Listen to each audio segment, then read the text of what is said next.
C'est une succession de regards qui en disent long. Des yeux dans lesquels on peut lire l'histoire de la peinture du XIXe siècle, Gauguin, Courbet, Monet, Cézanne et tant d'autres. 43 autoportraits, 43 chefs-d'œuvre issus de la prestigieuse collection du musée d'Orsay, qui aujourd'hui entre en résonance avec la collection du musée des Beaux-Arts de Nancy.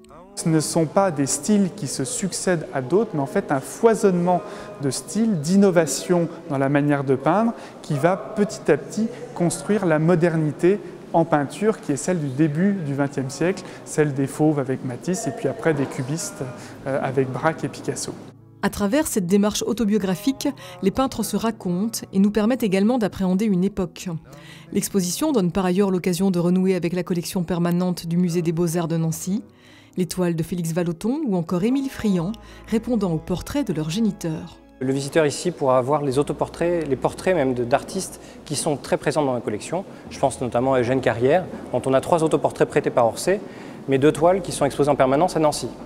Et découvrir le visage d'un peintre, c'est aussi rentrer en tête-à-tête avec lui, être face à ses angoisses ou à sa fascination, parce qu'il faut se dire qu'un autoportrait, c'est un tableau qui est fait devant un miroir, et c'est vraiment cette démarche de se mettre devant un miroir pour se questionner soi-même, et du coup on rentre dans une intimité avec les artistes qui nous aide à comprendre le reste de leur œuvre.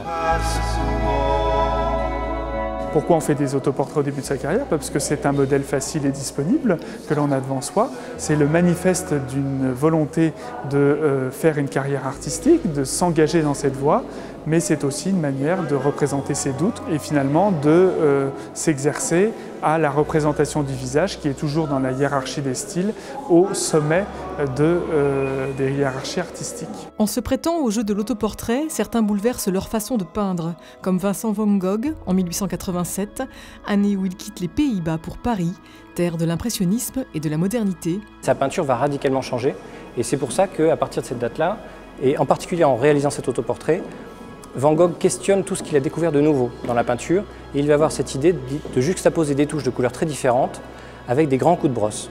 Et vous avez derrière moi, en fait, dans cet autoportrait, le dispositif qui va reprendre à Auvers-sur-Oise pour faire ces très célèbres vues d'Auvers-sur-Oise et donner naissance en fait, au style que tout le monde connaît de Van Gogh. Des œuvres uniques, jusque-là jamais dévoilées au grand public par le musée d'Orsay.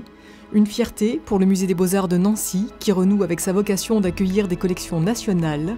À vous maintenant de vous laisser surprendre et qui sait peut-être de vous faire tirer le portrait.